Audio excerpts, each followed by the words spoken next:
Voces Globales, el epicentro del análisis global. Hoy vamos a hablar sobre el conflicto colombiano. No vamos a hacer como un episodio de historia sobre el conflicto, tal vez historia de los últimos años, pero vamos a hacer un análisis más detallado con los invitados de hoy sobre los cambios que ha tenido el conflicto, cómo está el conflicto en determinadas zonas y las opiniones que tienen ellos sobre la situación actual y lo que se viene. Para eso tenemos a Juan Pablo Montoya Piedrahita, politólogo con énfasis en seguridad, paz y conflicto de la Universidad del Rosario, especialista en análisis de políticas públicas de la Universidad Nacional, magíster en estrategia y geopolítica de la Escuela Superior de Guerra y actualmente estudiante de la maestría en planificación urbana y regional de la Universidad de los Andes. Desde hace más de 5 años se desempeña como asesor, analista y docente en diferentes entidades del sector público, apoyando en temas de seguridad, planeación, políticas públicas y proyectos. Bienvenido, Juan Pablo. Gracias, Martín, nuevamente. Un saludo acá también a los invitados del podcast de hoy. Y también tenemos a Hubert Montoya Castro, administrador de empresas de la Universidad Cooperativa de Colombia, oficial retirado de la Policía Nacional y piloto de helicóptero con más de 34 años de experiencia en el sector defensa y seguridad. Bienvenido otra vez, Hubert. Buenas tardes, gracias por la invitación. Ya no somos novatos, ya vamos por la segunda vez y bueno, estamos a la escucha y para escuchar y ver los diferentes puntos de vista. Gracias. Muy bien, y de últimas, pero por supuesto no menos importante, tenemos a un oyente que se está volviendo otro de estos maravillosos panelistas en este podcast. Toca ya además que tenemos a Martín Granillo, que es maestro en anticorrupción y licenciado en estudios latinoamericanos con más de 16 años de experiencia como analista e investigador. En el sector privado participó en Strategic Intelligence Group y en Grupo Atalaya. Dentro del sector gubernamental colaboró en la Agencia de Investigación Criminal de la Fiscalía General de la República, la Policía Federal y la Guardia Nacional. Además, ha sido instructor de análisis criminal en la Universidad de las Américas de Puebla, también conocido como la UDLAP Jenkins Graduate School. Martín, qué gusto tenerte aquí en este primero y ojalá no último episodio. Tocayo, pero qué gustazo, justamente lo acabo de decir, he sido fan de cada uno de los episodios, entonces para mí es un honor y un halago saludarlos. Muchas gracias por la invitación. Muy bien, ahora empecemos y justo quiero empezar con nuestro nuevo invitado, ya queriendo conocer más cómo se ve el conflicto colombiano, tal vez desde hace una época o en los últimos tiempos, desde México, cómo se ve de pronto en los medios nacionales mexicanos, cómo lo reportan, qué se habla en México dentro de tu entorno, así de una forma general. ¿Qué podrías decirnos desde tu perspectiva? A lo mejor aunque no sea tan histórico, quisiera poner un poco nada más de referencia de dónde parte un poco igual mi contexto de acercamiento. Yo estaba estudiando en la Universidad de Estudiantes Latinoamericanos por ahí a finales de los 90, año 2000, y ahí empecé a rodearme un poco de la información, a estar buscando. Claro, los medios han cambiado muchísimo hoy en día, ¿no? Como tenemos este muy buen podcast que tiene medios alternativos. Lo que puedo decir es que desde aquel entonces o en México lo que puedo ver es que los medios tradicionales, la televisión, la radio, la prensa, están muy ligados por la agenda norteamericana internacional. Te platicaba a inicios, ¿no? Por el 2000, mucho de lo que había aquí se pasaba en México de forma abierta, sin que nadie buscara de manera precisa, era todo el Plan Colombia. Y hoy en día, vamos a saltarlo hasta el día de hoy, creo que se sigue dictando mucho la prensa internacional a través de la agenda de Estados Unidos.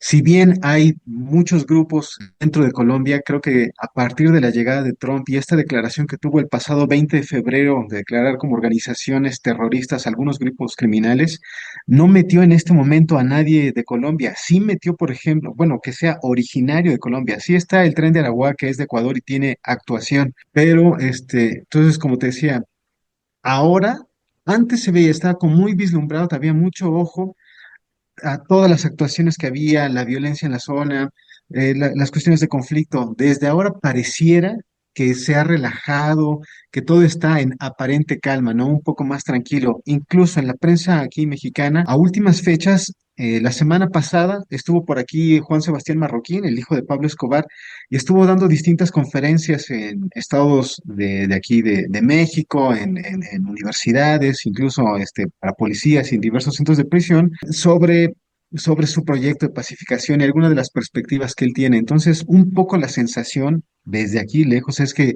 ha bajado el riesgo, como que ha habido un gran esfuerzo de las autoridades. Pero claro, esa es la gente, digamos, hegemónica.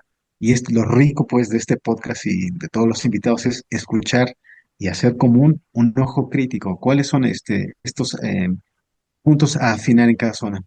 Hubert, ¿qué opiniones tenemos sobre lo que nos ha contado Martín y ligándolo un poco cómo ha sido de pronto esa evolución que ha tenido ese conflicto en Colombia o violencia, como lo mencionabas en el episodio pasado, en los últimos años? Gracias, Martín. Y sí, excelente la apreciación que hace desde México, punto de vista muy valioso. Simplemente, pues, una pequeña observación ahí. De pronto fue un lapsus linguis. El tren de Aragua es de Venezuela, no de Ecuador. Pero bueno, no importa, es simplemente, de pronto fue un lapsus linguis, no hay problema. Bueno, el caso de Colombia, pues, es un caso muy especial. Yo diría que casi que a nivel mundial. Históricamente, Colombia, yo creo que tiene el récord de violencia en el mundo. Y yo creo que forma parte casi que de nuestro estilo de vida la violencia.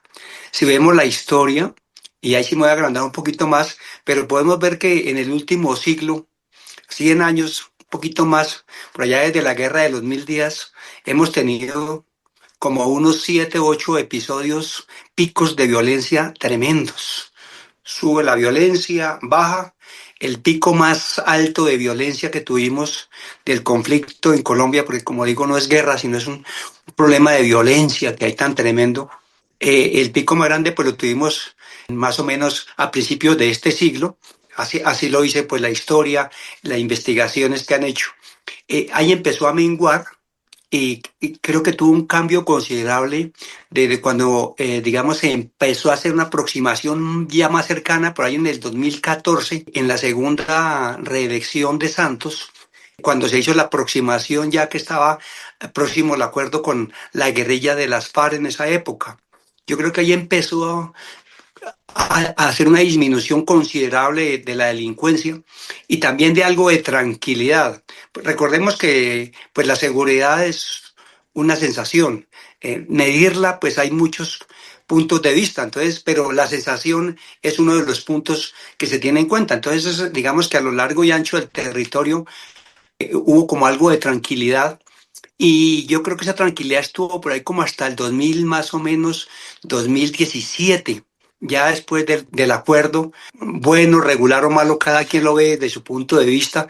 Para mí, pues, si no hubiera sido por eso, tendríamos los índices elevadísimos de delincuencia. Entonces, en algo disminuyó, pero yo pienso que después del proceso quedaron muchos vacíos, inclusive en el mismo gobierno de Santos y bueno, y mucho más después en el gobierno de Duque, porque como hay hubo un cortocircuito por principios y por traiciones, entonces eso creció, que hubo descuido, que no hubo descuido y eso se volvió ampliando. Y en el gobierno, en este gobierno, pues la cosa ha sido igual de escala y yo pienso que prácticamente desde el 2017 empezamos otro pico de violencia en Colombia. ¿Cuánto durará? Buena pregunta. Esperemos que no dure tanto y que de pronto realmente pues menguemos ese pico tan complicado que siempre nos ha llevado a tener una cantidad de fallecidos, desplazados, violencia. Preocupante esa situación. Y Juan Pablo, entonces también apoyas, estás de acuerdo con esos factores que han mencionado, esos detalles que nos han contado. ¿Hay algo más para complementar? ¿Algunos otros factores para agregarle a este, por supuesto, largo periodo de violencia en Colombia? Acuerdo, sí, pues nosotros podemos ir mucho más allá.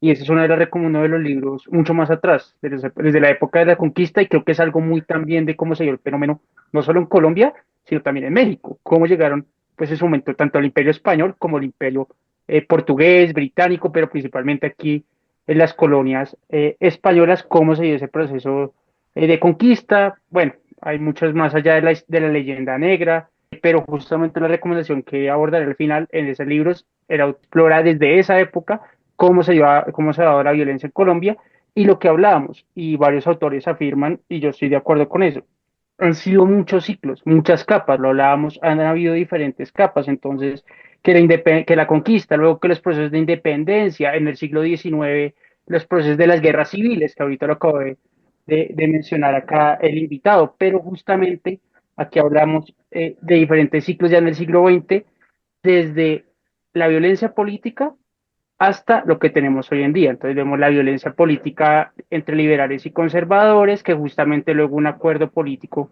para que llegara un militar entre los partidos tradicionales, conservadores, liberales, pero también se habla del 64, justamente es como lo habla ahorita el invitado, con la fundación de la FARC. O sea, cuando ya llegaron las guerrillas con ideología socialista, perdón, mejor aún, o bueno, más que socialistas, leninistas o guevaristas, que también acá les vivimos y que siguen vigentes. Sí, tuvimos un proceso de paz, justamente con la guerrilla más antigua, con la FARC del 64, pero lo que concuerdo con el invitado fue que justamente con ese proceso de paz se quedaron vacíos y los vacíos de poder, como dice la profesora Arjona, pues generan gobernanza criminal y lo vemos un poco acá en Colombia y lo vemos también en México. El Estado no ha llegado a ciertos territorios y quien tiene el control de esos territorios es la criminalidad y se genera una gobernanza desde el nivel local, también estos grupos justamente influenciando los políticos locales. Creo que es un fenómeno, y de corrupción, creo que es un fenómeno que vivimos acá y vivimos con el invitado justamente allá en México. Pero lo que ha cambiado un poco, y ahí con eso arranco para lo que sea, justamente Colombia, y concuerdo con el otro invitado, somos un caso bien particular porque según el Global Initiative, que no me acuerdo, Against Transnational Organized Crime, creo que es esa organización, somos el segundo país del mundo con más grupos criminales a nivel global, o sea, en Colombia. Nos gana la República Democrática del Congo. Nosotros somos el segundo, y lo hablaba también el invitado. También somos de los países que tenemos mayor desplazamiento interno y que también la misma población desde el siglo XX o anterior ha tenido que emigrar a Estados Unidos, a Europa, a otros países, justamente huyendo de la violencia. Y para ya dar cierre a esa idea, justamente esos cambios, ya después del proceso de paz, es que pues con la multiplicidad de grupos se generaron esos espacios que dejó la FARC, los cooptó el ELN, las disidencias, que pues también podemos hablar de cuál disidencia, porque ya han habido como tres disidencias de las mismas FARC, hasta dentro del mismo ELN. El ELN funciona de manera muy peculiar, es una guerrilla muy particular porque es muy federal, por decirlo así. Entonces ahorita les vamos a hablar como para unos casos puntuales a nivel territorial. Entonces hay multiplicidad de grupos. El Clan del Golfo aumentó, pero el Clan del Golfo terceriza el crimen y son también un poco el Clan del Golfo, su origen es de las mismas, del mismo proceso de paz fallido con los paramilitares, con las AUC. Entonces tenemos esa multiplicidad de grupos y se generan más conflictos a nivel subnacional. Ya no son estos grupos queriendo apoderarse del Estado, el debate Grid versus Grievance, no queriendo tomar el ELN, va a tomar el Estado colombiano, el Clan del Golfo se va a apoderar, no, sino se está generando esos conflictos más a nivel subnacional y entre estos mismos grupos y que justamente se ve afectado la misma población. Y el Estado pasa a ser un espectador y como y atender más que todo el tema humanitario, lastimosamente, y lo vimos ahorita, lo vamos a hablar de un caso particular que es el Catatumbo, entonces, o la subregión del Catatumbo. Entonces es algo que son las nuevas dinámicas que se están viendo lastimosamente a nivel actual. Martín, fuertes datos que nos está comentando Juan Pablo. Y diría que antes de meternos ya como a esos casos particulares, como ellos lo mencionaban, digamos que toda esta época de violencia, de conflicto, con el paso de los años, se han dado como una reorganización de esos grupos armados, del narcotráfico, esas disputas por ese control territorial. Y eso querría decir que hoy tal vez en Colombia y de pronto desde tus estudios también latinoamericanos, el conflicto es más fragmentado o más violento en comparación con décadas pasadas. Mi perspectiva es que es mucho más fragmentado y también los niveles de violencia han estado aparejados con el uso de tecnología.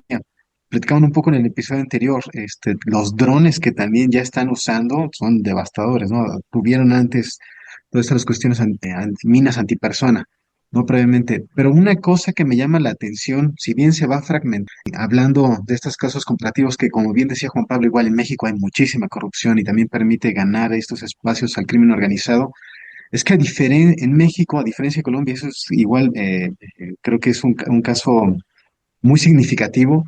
Lo que ha permanecido tanto en las FARC que mencionaban como en el ELN es todo un cambio de ideología, la búsqueda de toma del poder, un pasado del leninismo, que decía el foquismo, ¿no? Esta cuestión del Che Guevara al maoísmo, también la protesta social y violencia. Los grupos de la delincuencia aquí en México no están pretendiendo tomar el poder, sino solamente el poder político, sino ejercer la economía ilegal, ¿no? Y que se les vaya permitiendo tener más enjuague en distintos sectores de la cadena logística de valor de diversos productos. Entonces, si bien está mucho más fragmentado, es muy interesante ver cómo permea su discurso para de tener acceso al perdón, a la justicia, a negociaciones, y llevan casi 60 años así manteniéndose en esta vigencia de diálogo, de juego político y también de violencia. Juan Pablo, ya metámonos de una con un caso particular para analizar. Listo, pues creo que acá hablaremos varios, ya lo habíamos discutido tanto con el host como con el otro invitado, cómo nos íbamos a distribuir los casos a nivel Colombia, pero sí es bueno de pronto ahorita abordar, listo, y vemos que esa economía ilegal, pues hay unas redes que están justamente muy de la mano Colombia-México. De pronto ahorita Martín nos hablará sobre el tema, pero acá pues también lo abordaremos y en la preocupación también lo que decían ya los grupos, y estoy muy de acuerdo con Martín, es el debate Grid versus Grievance clásico del tema criminal, justamente aparte del narcotráfico, y pasa en Colombia, y pues de pronto no tanto en México, de pronto Martín nos confirmará, pero en Colombia ya el narcotráfico no es la única fuente de financiación de los grupos criminales o de los grupos armados organizados. Está la minería ilegal, puntualmente en Chocó, que sucede en el Bajo Cauca. Se mueve también, aparte del narcotráfico, está el tema de la minería ilegal, del oro, minerales preciosos, pero también estos mismos grupos, y lo hace mucho el Clan del Golfo, el tema de la extorsión y el tema también justamente de tercerizar. Eso lo aprendieron los grupos paramilitares, justamente lo hablábamos de Pablo Escobar y de un señor que se llama, o que se llamaba Gonzalo Gacho, el mexicano. Entonces, estos grupos tercerizan y así se ha expandido el clan del Golfo a nivel nacional y más en el último tiempo. Tercerizan el crimen con la delincuencia organizada y generan otro tipo de ingresos, el microtráfico, esa misma extorsión, porque entonces la extorsión es muy difícil de combatir y eso lo hablamos con diferentes oficiales, tanto de fuerzas militares como de policía, porque y pasa mucho, y lo vi un poco, lo evidencié en un trabajo que se realizó en Medellín, porque a la persona le están cobrando 2.000 pesos, la traducción de Martín, que es invitado, $1, $2 a la semana. Entonces, pero la persona o el individuo de una tienda en la calle o de un negocio local no se siente extorsionado, entonces no va a denunciar. Entonces, hay un subregistro bastante alto en el tema de extorsión y estos grupos se han visto beneficiados con este tipo de economía ilícita. Entonces, es justamente esas nuevas dinámicas delictivas que más allá del narcotráfico, pues están nutriendo a estos grupos y no solo acá, el ELN también lo hacen en Venezuela, en la famosa cuenca del Orinoco, ellos también están generando minería ilegal allá y más que una guerrilla ya están funcionando como un grupo paramilitar. Entonces es bien complejo, como les decía anteriormente, el ELN es una guerrilla bien compleja para analizar, pero vean cómo esas economías ilícitas los están nutriendo y ya ese es justamente la complejidad para abordarlos, para atacarlos, para generar neutralización, porque ese es un concepto muy operacional. Entonces usted neutraliza un grupo si justamente le limita el acceso a su financiación. Pero para mí el caso, y eso pasa y lo vemos mucho en la prensa y creo que también pasa, y lo vemos en el caso mexicano, o en los cárteles y todo, la criminalidad es como la hidra, el mito de la hidra de Hércules.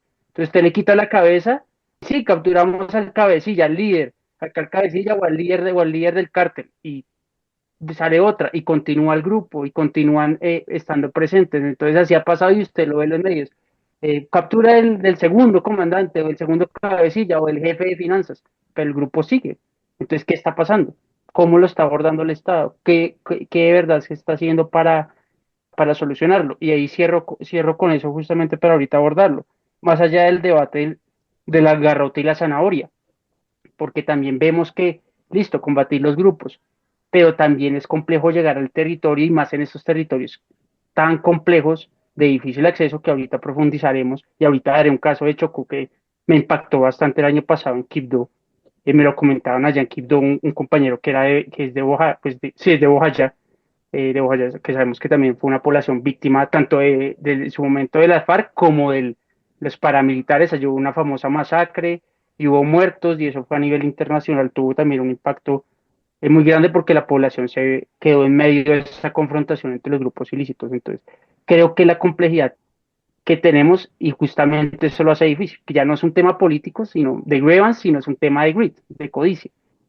Eso es más complejo aún. Si quieres, Martín, que te dieron ahí el paso con narcotráfico y conexiones con México, ¿qué tienes para complementarnos en este aspecto para que Hubert después nos dé también su visión ya No, de su experiencia? claro, claro, buenísimo. Primero, igual lo que nos decía Juan Pablo, sí, no solamente los grupos de delincuencia se dedican al narcotráfico, pues aquí en México fundamentalmente sacan mucho además de minería, del petróleo. Existe algo que llaman el rey del Huachicol, un empresario que acaban de ejecutar en Monterrey, que se dice que también estuvo financiando varias de las campañas del gobierno actual. Y como comentaba Juan Pablo, pues no es una cuestión ya de gobiernos. Los Zetas es un grupo que mutó aquí en México criminal que se llama ahora el Cártel del Noreste, pues compran cargamentos de cocaína del Caribe colombiano. Estos cargamentos se introducen contrabando en Venezuela, se exportan a Centroamérica, de allí a Europa, a Estados Unidos, ¿no? Toda la conexión geopolítica. Por otro lado, otros cárteles rivales de los Zetas, el Cártel del Noreste aquí en México, como el Cártel Jalisco Nueva Generación y Sinaloa, que están enfrentados, también tienen conexiones y rutas en Colombia. Entonces, van creando lazos y también fomentando lazos locales, digamos, de México a Colombia y también rivalidades entre algunos de los grupos, ¿no? Entre los distintos, fomentando, inyectando dinero, armas y también violencia interna.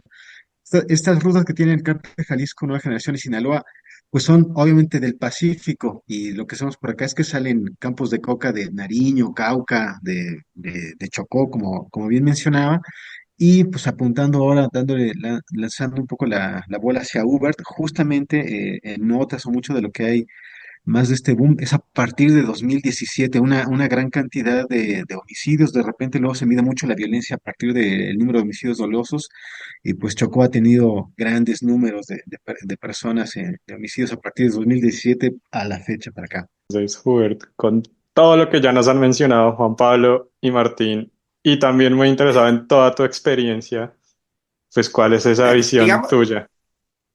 gracias, sí, pues digamos que yo voy a colocarlo como la visión y digamos el conocimiento y la experiencia, pues porque digamos he tenido la oportunidad prácticamente de conocer el país a lo largo y ancho ya hace más de 40 años. Precisamente, quien lo creyera, en diciembre del 90 conocí el Cauca y más o menos estamos hablando de 35 años. Y yo creo que unos 32 que conocí norte de Santander. Entonces voy a, digamos, a hablarles del Cauca y norte de Santander, que tristemente son dos departamentos. El Cauca está al suroccidente de Colombia, mientras que el norte de Santander está al nororiente de Colombia. Distante uno al otro, más o menos en línea recta 1000 kilómetros, pero si vamos en carretera son como 1200 kilómetros. Estoy hablando más o menos de la región complicada de Colombia, Argelia, Cauca, a, digamos a la parte de Ocaña, norte de Santander. Y quien lo creyera, esas distancias tan tremendas y tan distantes, pero casi que los problemas son calcados, casi que son idénticos. Y el común denominador en ambas regiones, y al igual que en otros, el común denominador es el abandono del Estado, que ha sido, desde mi punto de vista, el problema de fondo en Colombia, es el abandono de Estado. Y el abandono de Estado siempre lo vemos en las regiones aisladas. Uno ve por lo menos cualquier municipio, cualquier ciudad capitalina, el centro y los alrededores es bonito, pero las periferias siempre está lo complicado.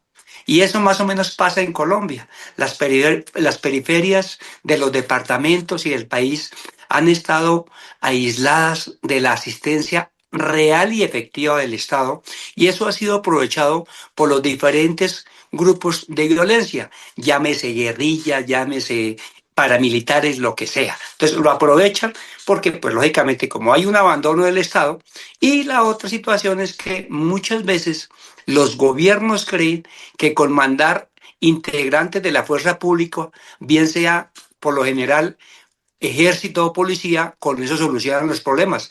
Y resulta que esa no es una alternativa a solución efectiva, porque, digamos, con eso no se va a solucionar muchos de los problemas que tiene la gente en las regiones. Mientras no hayan vías de comunicación que sean buenas, que el campesino pueda sacar sus productos, que tengan acceso a las escuelas, que tengan acceso a la salud, a la educación más avanzada, no es fácil salir de ahí. Y lo otro es que, pues bueno, ahí sí me voy a meter yo un poquito ahí con Martín, pero digamos en Colombia hay una canción muy famosa que la cantamos, que es que también nosotros tenemos una identidad que es que nos gusta vivir al paso alegre del campesino. Y desafortunadamente también en nuestro fenómeno cultural, aquí todo nos gusta fácil y rápido. La gente son o somos, bueno, no me encuentro eso, pero adictas a los juegos de azar, a todas las cosas que quieran, es enriquecerse lo más pronto posible y no como un proceso lógico. Y eso también ha llevado a tener innumerables problemas. Repito nuevamente, dos departamentos distantes, una topografía, digamos que casi similar, montañosa, aunque pues el Cauca tiene mucha más montaña, pero son situaciones casi que calcadas y distintas. Y como decía Martín y Juan Pablo, ¿no? Pues los problemas inicialmente empezaron con extorsión. El secuestro en unos años, recordemos por allá a finales de los 90, el secuestro era uno de los mejores negocios que tenía Colombia. Secuestro, el avijeo, le sacaban, digamos, en Norte de Santander, le sacaban cuotas a las compañías petroleras, y después llegó el fenómeno del narcotráfico. Inicialmente con la marihuana, la cocaína, y hubo una que desapareció, que fue la amapola. Ese programa contra la amapola fue efectivo, que eso lo dejamos para un tema más adelante que es interesante. Y la coca se mantuvo, porque la coca, la mata de coca como tal, es una planta silvestre que no necesita abono. Lo único que necesita es sembrarla, y por la riqueza de la tierra llega ya a producir en estos momentos hasta 4 y 5 cosechas al año de hoja de coca. Y eso, mientras se siga existiendo, ese será el alimento de la violencia en Colombia. Pablo, ahí que nos dejaste con el cliffhanger de esa historia.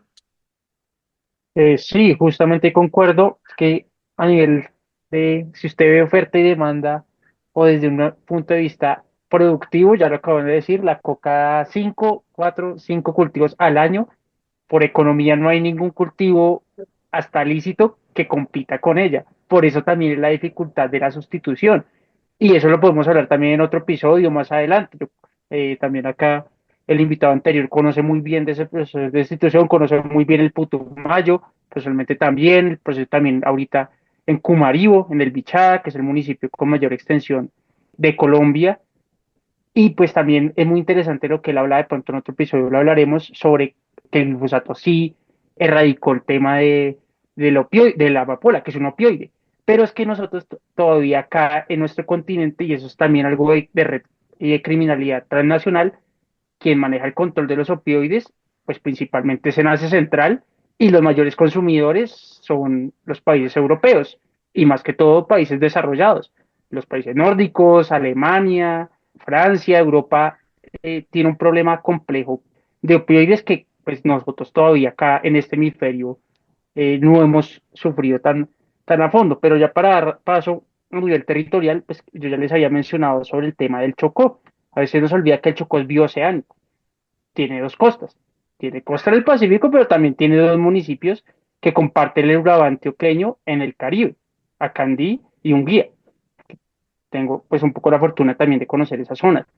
Entonces, justamente es un departamento también con abandono del Estado y lo hablábamos ahorita. Y esto no es de hoy, ni del gobierno Petro, ni del gobierno Duque, ni del gobierno Santos, ni del gobierno Uribe. Esto es algo muy histórico y que es hasta un vacío y eso es a nivel de Estado también en México, en Perú, en Centroamérica. Creo que es hasta una falencia de los mismos procesos independentistas y de consolidación republicana que tuvieron los estados latinoamericanos cuando se independizaron. Entonces, desde ahí se vienen temas de abandono, de ausencia estatal, de territorios complejos, y Martín de pronto lo sabrá muy bien, en el norte, en el sur, que es Chiapas, que es otro tema también, que eso viene de años, no es de hoy el abandono, ni hace poco tampoco, ni hace poco. Entonces, es complejo. Y siento que también el Chocó es un territorio que la corrupción ha tenido mucho que ver en esto, porque muchos gobernadores han sido capturados por temas de corrupción, y es un territorio que a mí me sorprendió. Y uno llega aquí demasiado natural, demasiado diverso. Usted ve selva.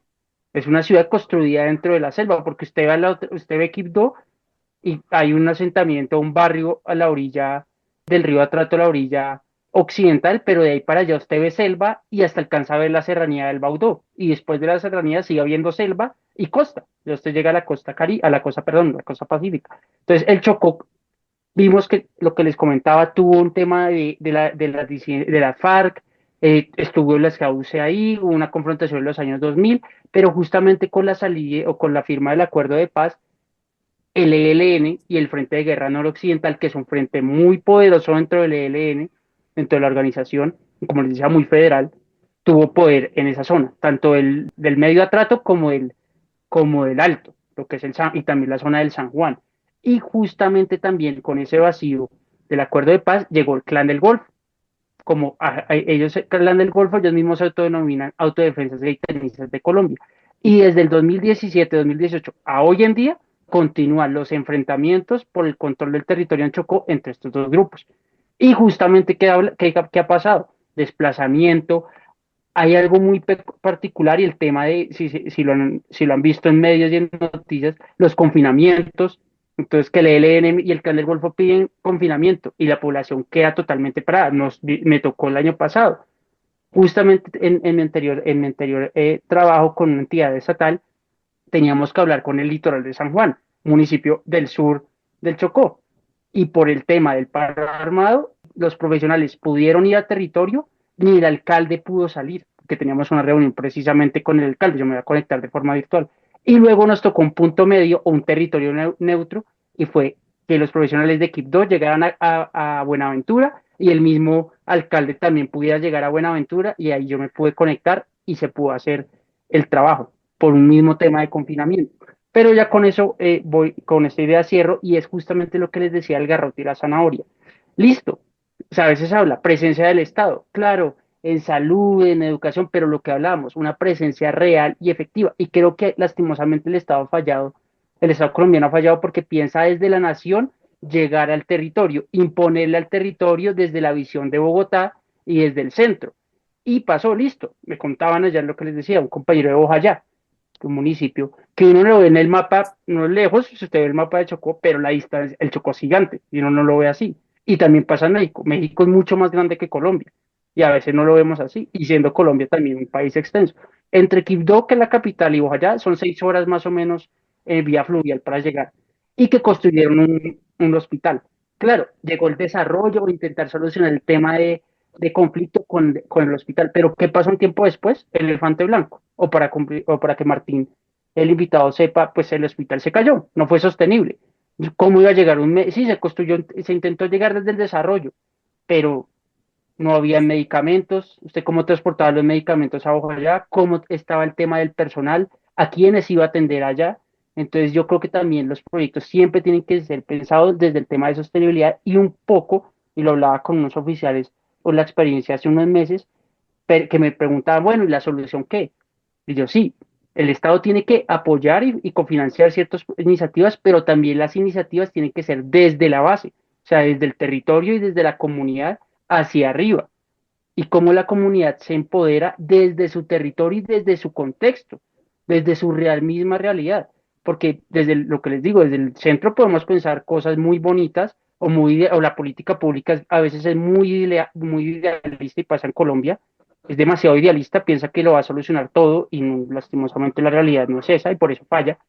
Entonces, ¿cómo desde el territorio se implementan cosas sostenibles y reales? Porque lo que decíamos, no es lo mismo un proyecto que va a realizar el Chocó, que muy seguramente puede ser viable un proyecto de turismo ecológico, aprovechando los temas del Pacífico, las ballenas, o en el Atrato, lo que les decía, que no me sorprendió porque tiene mucha riqueza natural, pero no va a ser lo mismo el Cauca, o no va a ser lo mismo el Catatumbo, o el tampoco va a ser lo mismo en el Bajo Cauca, que hay un tema también de multiplicidad de grupos armados que se están combatiendo entre ellos, y hay un tema de minería legal e ilegal bastante fuerte, porque también están los canadienses con la Anglo Ashanti en el Bajo Cauca, con empresas minería legal, pero también hay minería ilegal. Entonces, esa para mí también es el tema, justamente a veces hay que pensar de abajo hacia arriba y no imponer, que es lastimosamente lo que ha hecho un poco el Estado desde el nivel central.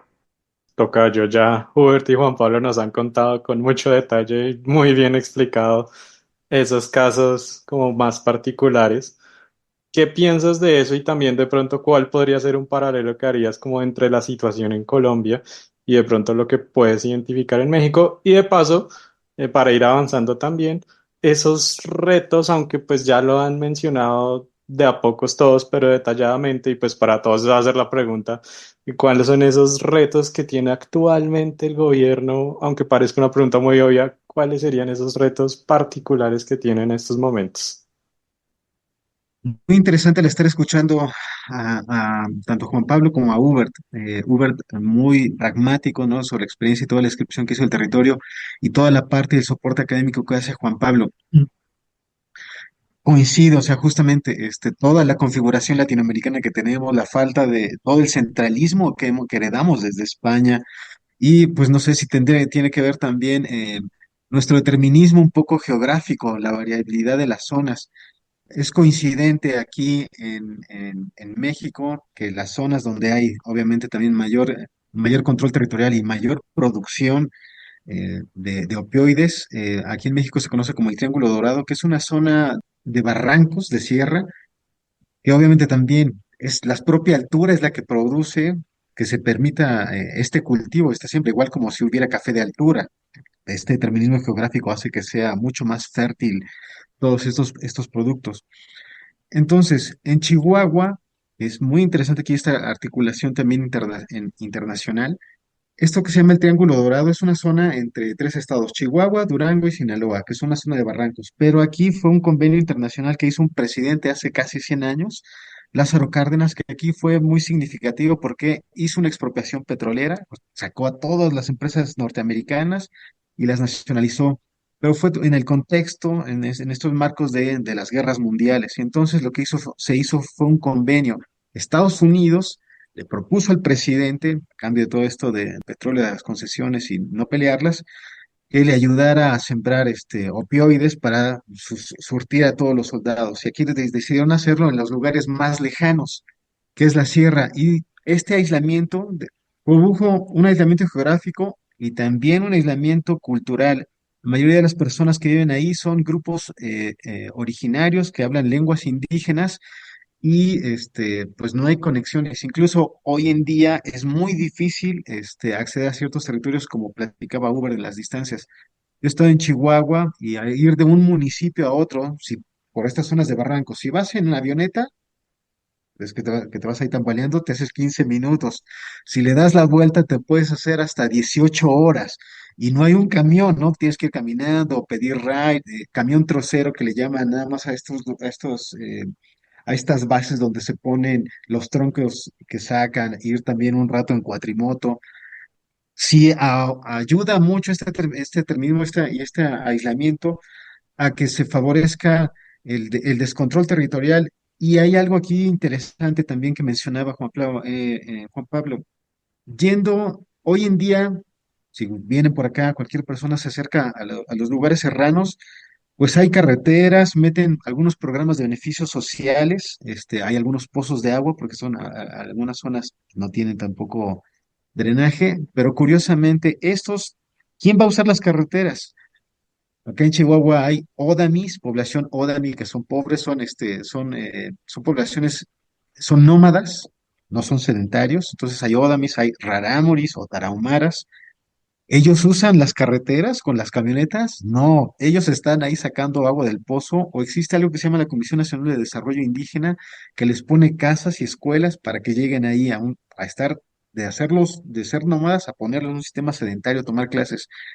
Resulta que más bien es el crimen organizado, toda la infraestructura del gobierno para crear carreteras facilita el acceso del crimen, o estos pozos de agua que ponen ayudan a estar teniendo irrigación de algunos sembradíos. Y resulta, no sé si han visto por ahí, también existe un documental en Netflix donde hay una actriz que ayudó a que se capturara el Chapo Guzmán.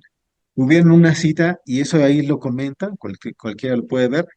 Tuvieron una cita con el Chapo, donde la citaron para ver justo con este actor Sean Penn, que fue novio de Madonna, en una universidad. Entonces, en una universidad indígena puesta supuestamente para educación, y resulta que toda esta infraestructura gubernamental más bien es usada por la delincuencia organizada. Mencionaba Juan Pablo que hace falta más conocimiento local y no desde las políticas públicas. Creo que no solamente es a nivel de política pública gubernamental, sino también de la inversión del sector privado. También hay muchas minas, hay mucha minería, como bien comentaba, canadienses, que pueden traer algunos proyectos de recondicionamiento social o de integración, pero que no tienen nada que ver con las realidades.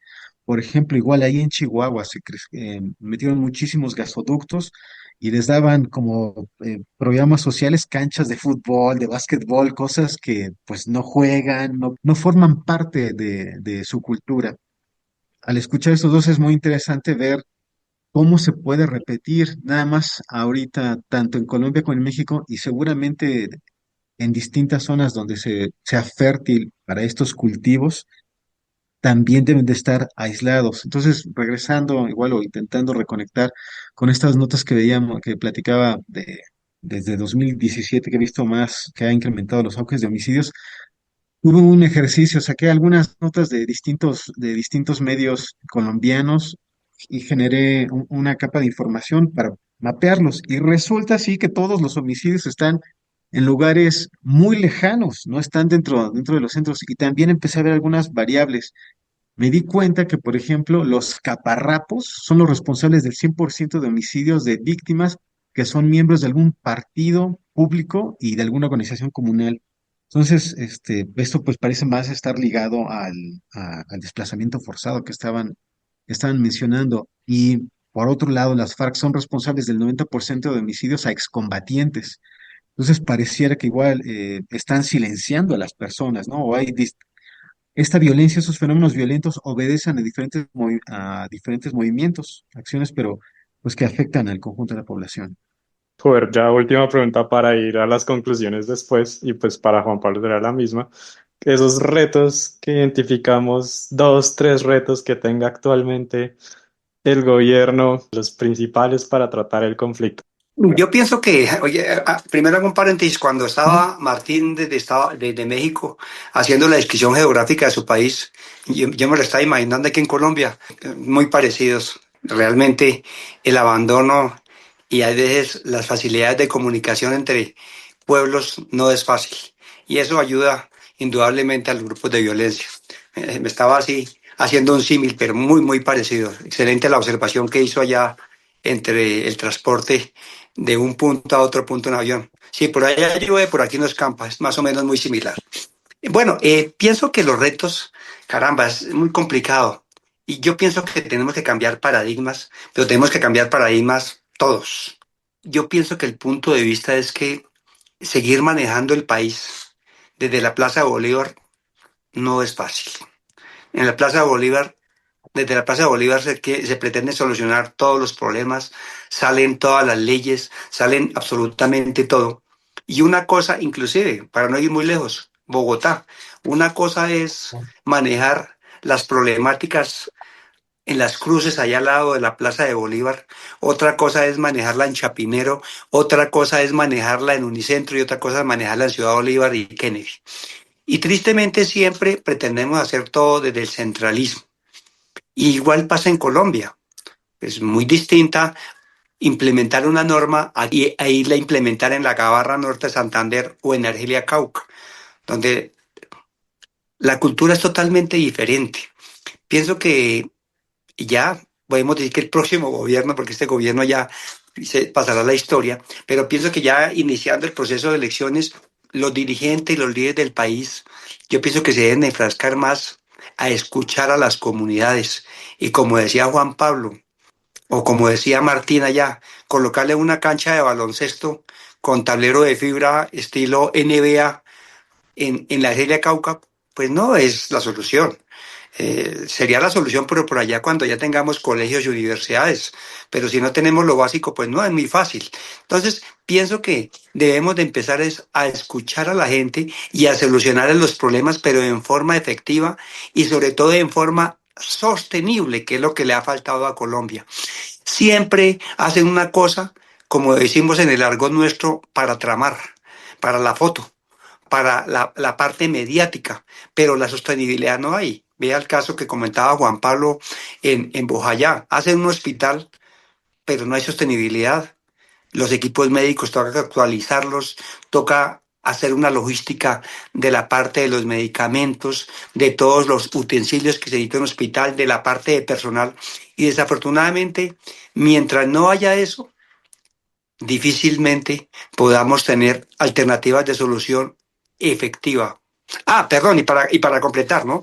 El tema anterior, entre el símil entre el Cauca y norte de Santander, ¿no? De acuerdo pues a lo que salió después del acuerdo de paz y todas las investigaciones, tristemente Cauca y norte de Santander se pelean en tercer y cuarto puesto de los departamentos más violentos en los últimos 40 años. Y seguiremos, no sé hasta cuándo, ojalá podamos solucionar eso. Gracias. Juan Pablo, esos retos, Sí, adicionalmente, como lo comenté, como lo comentábamos, pensar desde el territorio y no desde la imposición de la nación, pero también es un tema de corresponsabilidades, que todas las entidades respondan a estos temas y pasa mucho en territorio.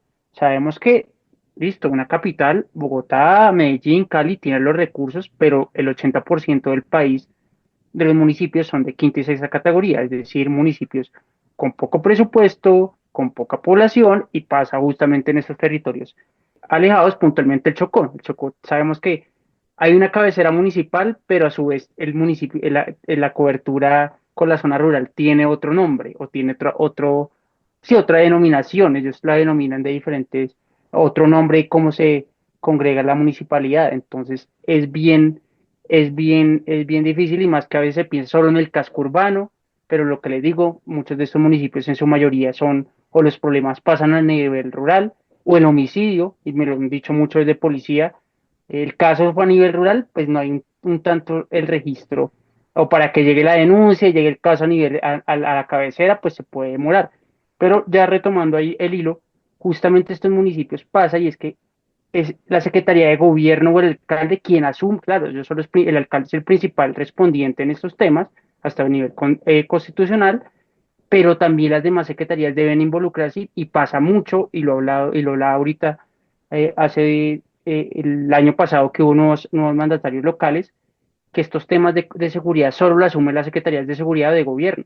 Las demás secretarías se lavan un poco las manos, se hacen las desentendidas, y aquí es donde deberían ir de la mano, y lo hablaba también hace poco, en las clases con los señores oficiales, justamente temas de la Secretaría de Educación que se involucren ahí, de desarrollo social con niños, niñas y adolescentes, de salud, de ambiente. Entonces, hay una corresponsabilidad hasta a nivel territorial de las entidades, más allá de lo que ya discutimos a lo largo del podcast de pensar desde el territorio a nación y no al revés. Y también pienso, y con eso cierro, lo que hablaba el invitado anteriormente. Creo que el problema en Colombia, y creo que pasa en México también, va más allá, es muy estructural. Y para mí la verdadera revolución, lo diría Kant, no es el cambio de sistema político, el cambio que pasar de un sistema capitalista o democracia liberal a un sistema socialista, no. El verdadero cambio o la verdadera revolución es cuando una sociedad cambia de pensamiento. Y creo que en México y en Colombia estamos muy lejos de eso y hay dos casos muy puntuales, de pronto solo podemos hablar de un podcast a futuro, Japón y Singapur. Son dos claros ejemplos de cómo su sociedad cambió de pensamiento y cómo estuvieron en su momento Japón antes de ser imperio o post Segunda Guerra, después de sufrir dos bombas atómicas, a convertirse en potencia tecnológica y sabemos cómo es Japón a nivel de desarrollo, y Singapur de ser una isla de pescadores rechazados por Malasia a ser lo que son hoy. Entonces fue un cambio también de pensamiento. Para mí son los dos mejores ejemplos a nivel global. Entonces, si en Colombia no cambiamos ese pensamiento facilista de la plataforma y pasa a nuestros territorios, justamente ante la falta de necesidades y oportunidades, pues a mí me sirve la plata fácil o un ingreso fácil, ya sea ingresando a esos grupos o entrando a la economía ilícita y justamente al tener la eficiencia del Estado o de las instituciones, más que del Estado, bueno, de las instituciones, el Estado, tanto a nivel territorial como nacional, pues pasan estos temas. Entonces, para mí ese es el verdadero punto y creo que estamos lastimosamente muy lejos de eso, de cambiar de pensamiento en esta parte del hemisferio. Creo que de pronto el único que me dio apoyo un poco es Canadá y eso se me hace que no ha sido el 100%. Martín, ya para concluir, como después de toda esta conversación, esos como comparaciones que han hecho entre Colombia, México, todo lo que han hablado, las conexiones que hay, ¿qué dirías que se pueden llevar los oyentes, digamos que tanto de Colombia como oyentes de México que escuchen este episodio, ojalá? Claro, me gustaría mandar un mensaje positivo, ¿no? Pensar, uno, por ejemplo, es muy claro en Colombia, no tanto en México. El Estado tiene muchísimas fuerzas y recursos y a lo largo de todos los distintos picos que han tenido de violencia ha demostrado que ha podido confrontar y neutralizar al enemigo. Con confrontar no solamente refiero al choque armado, sino a todo el aparato de instituciones transversales de negociación política. Así pues, sin lugar a dudas, históricamente se ha podido disminuir la capacidad de comprometer la seguridad de los colombianos, cosa que aún no ocurre en México. Pero tanto en México como en Colombia o cualquier estado, no puede haber una organización que pueda afectar la permanencia, la estabilidad y la seguridad del estado. Sí pueden generar conflictos, pueden ser dramáticamente exponenciales sus acciones, pero se ha evidenciado en el caso colombiano que el estado puede con eso y con más. Hace falta una decisión, ¿no? Que va a traspasar los gobiernos, los cuatrienios colombianos, los sexenios mexicanos. Y al respecto de igual, de los vínculos entre personas, quisiera también hacer como un reconocimiento. Yo estaba trabajando en fuerzas de seguridad de policía en México y recibí mucha capacitación de policía de Colombia. Entonces, lo que puedo decir es que también para tranquilidad de mexicanos, colombianos, latinoamericanos, hay mujeres y hombres en este momento que están entre cuatro paredes en su oficina, leyendo informes de inteligencia, siguiendo las noticias, o bien que están adentro de zonas muy difíciles, generando información de inteligencia para que alguien tome una decisión. Hasta ahorita están trabajando todo el tiempo. Nadie se va a enterar, ¿no? Pero alguien necesita tomar una decisión política. Y creo que como nosotros, como ciudadanos colombianos, mexicanos, pues es necesario hacer un frente común y no hacer apología de la delincuencia que tanto vemos en televisión y en redes sociales, ¿no? Lamentablemente hay series de capos colombianos, de capos mexicanos.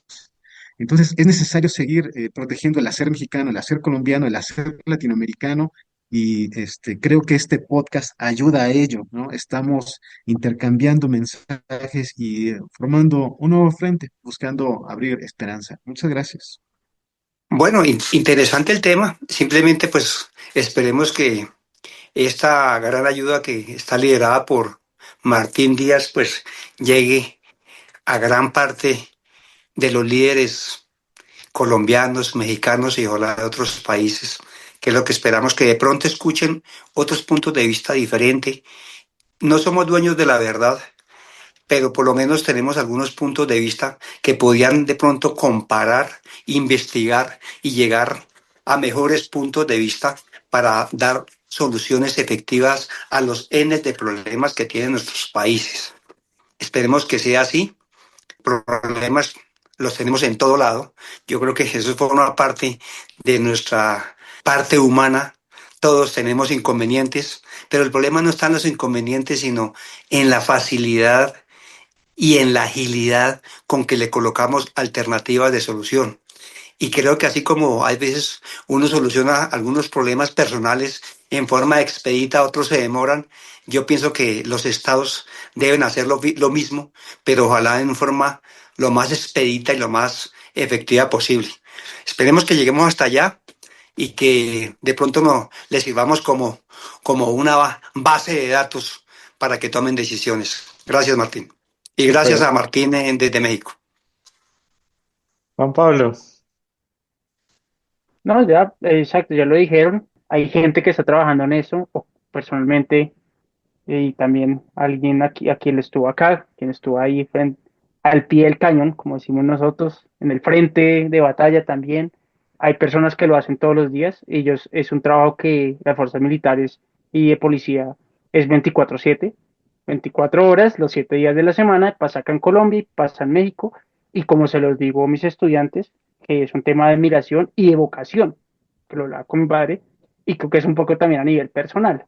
Cada quien tiene su vocación, trabajar en estos temas o ser miembro del aparato del Estado de seguridad también es un tema vocacional y justamente creo que es el reto que tenemos y lo que hablaban. Problemas tenemos acá en Colombia, en México, ningún país deja de tener problemas públicos, ni China, ni los países nórdicos, todos tienen algunos, ni Japón, ni Singapur tendrán sus problemas en ciertos ámbitos, un poco en un grado mayor o menor que en otro, pero justamente hicieron con eso, más allá de lo que hemos hablado, me pareció muy bien lo de Martín, es que también, exacto, no solo es a nivel Estado, son muchas instituciones u organizaciones que tienen que intervenir, la misma comunidad, el sector, el famoso triángulo, un poco que acá en Medellín los países han intentado, la alcaldía de Medellín lo ha intentado hacer y es el famoso triángulo gobierno, comunidad, privado y educación, universidad. Entonces, el Estado, la institucionalidad, la academia para aportarle conocimiento y el privado que sabemos que tiene un capital político, perdón, un capital económico que puede justamente solventar las falencias que tiene la institucionalidad y el Estado. Entonces, si acá intervenimos todos los actores, pero también es algo que no tenemos, y creo que pasa, la voluntad política y un horizonte claro, una visión clara, pues seguiremos como seguiremos y seguiremos un poco como comentábamos nosotros, el día a día. Y eso pasa mucho a nivel territorial de institución, apagar incendios. Cada día solo se apaga un incendio y cada día pasa un problema y más en seguridad. Entonces, que el homicidio hoy, pero entonces y pasa hacia el territorio, que hoy tenemos el Catatumbo, pero en 8 días puede ser el Cauca, o en un mes puede ser Arauca, o en el siguiente mes puede ser el Bajo Cauca, o el sur de Bolívar.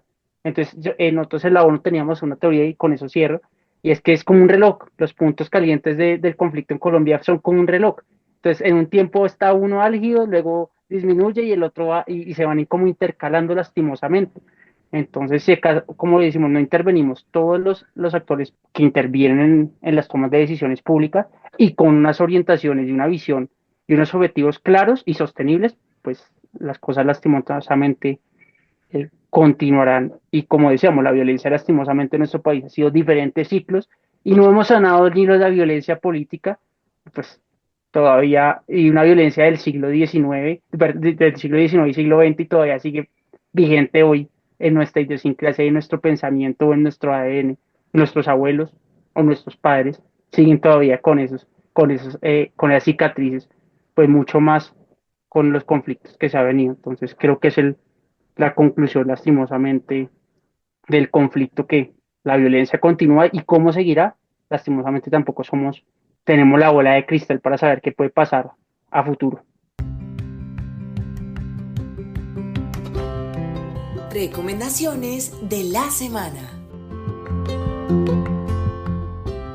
vámonos con recomendaciones. Yo hago una recomendación que soy muy fan de la inteligencia artificial, entonces recomiendo un libro que se llama Servicio en los tiempos de la inteligencia artificial de Gabriel Vallejo López y este libro pues analiza cómo la inteligencia artificial ha impactado, influenciado los diferentes sectores, ya sea educación, hotelería, turismo, en empresas, etcétera. Entonces nos va contando ese impacto que ha tenido la inteligencia artificial en diferentes, muy recomendado, muy fácil de leer, está muy chévere. ¿Quién quiere dar su recomendación?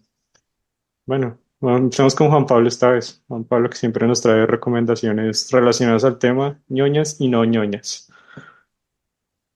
Perfecto, Martín. Sí, hoy son dos libros ñoños, pero muy interesantes, lo que les comenté al inicio del podcast, un libro que se consigue, para la redundancia, en cualquier librería física o lo puede comprar por internet, que es Colombia, las razones de la guerra, de Jorge Orlando Melo. Justamente, Melo tiene varios libros de historia colombiana y es una historia light, por decirlo así, muy fácil de entender para los que no son historiadores, para el común, yo la recomiendo mucho a las personas que quieran profundizar de la historia de Colombia. Y justamente en este texto, o en este libro, Melo nos habla las justificaciones de la violencia, en toda la historia del país, lo que les digo, desde la conquista hasta hoy en día, y ese fracaso de la lucha armada que se tuvo. Y el segundo es un texto también que se consigue en cualquier librería, que es de Francisco Gutiérrez Sanín, una persona que ha estudiado mucho tanto al Estado colombiano como el tema de la violencia. Él mismo menciona que Colombia, pese a que tenemos una democracia muy sólida a nivel latinoamericano, más allá del debate si tuvimos una dictadura con Rojas Pinilla o no, pero que tenemos unas instituciones de una democracia sólida, pero pues los altos niveles de violencia que hoy comentamos en el podcast. Entonces, el profesor Gutiérrez Sanín tiene el texto de Un nuevo ciclo de la guerra en Colombia, se pregunta, y ahí justamente nos habla de toda esa historia, todo cuáles han sido las nuevas dinámicas, y también es muy interesante para saber en qué estamos y qué puede pasar a futuro. Esas son las recomendaciones para el podcast de hoy. Como siempre, me gusta tenerlas ahí a la mano. Súper Juan Pablo. Estamos hablando de la necesidad de reconectarnos, como seres humanos. Quizás puede ser de útil, a mí me pareció muy significativa una serie de National Geographic que por ahí la difunde Disney Plus, donde sale Will Smith. Hay dos, se llama One Strange Rock o Una extraña piedra, que habla sobre las condiciones milagrosas y físicas que se dan para que la vida exista en la Tierra. Eso ayuda como a conectarnos. Y la otra que se llama Bienvenido a la Tierra con Will Smith, que habla, que está viajando por diferentes lugares del planeta, ampliando experiencias humanas locales que lo que hacen es justamente la conexión con lo humano y lo maravilloso de la vida y la forma de hacerlo un poco más sostenible y conectados entre todos. Ok, Y gracias. Yo creo que ya cierro. Yo voy a recomendar tres libros por ahí que tengo a la mano y que nos sirven. Pero antes de enunciarlos, simplemente recomiendo a los lectores que simplemente los tengan como referencia y lo puedan igualar con otros. Tristemente, y con la polarización que vive Colombia, pero bueno, yo no le digo tanto problema a la polarización, sino a la polarización enfermiza y visceral. Entonces, ¿qué lleva? Ah, es que el autor de ese libro es tal cosa. Y entonces de una vez los enmarcamos y ya con eso lo dejamos a un lado. Y yo pienso que toca leer todos puntos de vista, pero tenerlos como referencia y poderlos igualar con otros. Voy a iniciar con un libro que yo creo que hay muchos libros, innumerables libros también con el conflicto de Colombia, le ha ayudado mucho a las plumas para tener facilidad para escribir, pero hay un libro interesante de Gonzalo Sánchez Gómez, se llama Caminos de Guerra, Utopías de Paz. Es más o menos un libro que relata la historia del conflicto en Colombia desde mediados del siglo pasado hasta 2020. Todos los problemas, los conflictos que hemos tenido y los procesos de paz. Es un libro interesante, pero como digo, repito, de pronto al ser de una ideología de uno, entonces puede afectar a otro. Simplemente leámoslo y después simplemente lo tenemos como referencia frente a los otros y colocamos un punto de vista. Y hay un par de libros más. El primero que se llama Pioneros, Colonos y Pueblos, de Augusto Gómez López. Son, caramba, la historia por esos pueblos aislados de Colombia y como decía Martín, donde no hay comunicación. Entonces, hay gente que se ha escrito sobre eso y eso nos hace ver un país totalmente diferente al centro comercial que tenemos aquí al lado. Entonces, eso también nos falta, porque mientras los citadinos no conozcamos la parte aislada de nuestro país, difícilmente lo logramos entender. Y para cerrar, Hay un libro que es desde un punto de vista, la mayoría escrito por un extranjero, y el libro se llama Historia Concisa de Colombia, escrito por Michael La Rosa y por Germán Mejía. Entonces son puntos de vista así como nos está viendo ahorita el concepto que cómo nos ve Martín desde México, pues también es importante que leamos cómo nos ve un extranjero que ha vivido en Colombia, cómo ve el país, porque muchas veces nosotros, a veces con el sentimentalismo, a veces lo vemos con la piel y muchas veces esa no es la verdad trasfondo. Ahí dejo esos tres de muchos más libros que hay. Gracias. Pues muchas gracias a los tres, grandes recomendaciones, grandes observaciones, un gran análisis de todo esto. Seguro los oyentes lo van a disfrutar mucho. Y no siendo más, pues a los oyentes, muchas gracias por escuchar este episodio. Si les gustó, por favor, compártanlo. Y si quieren hacer parte de estos análisis, de estos debates, así como hizo Martín, pueden contactarme por LinkedIn sin ningún problema. Y también nos pueden seguir en Instagram como Voces Globales. Y nos escuchamos en otro episodio. Gracias por sumarte a este análisis internacional en Voces Globales. Te invitamos a seguir explorando, debatiendo y formando opiniones independientes. Disponible en tu plataforma de podcast favorita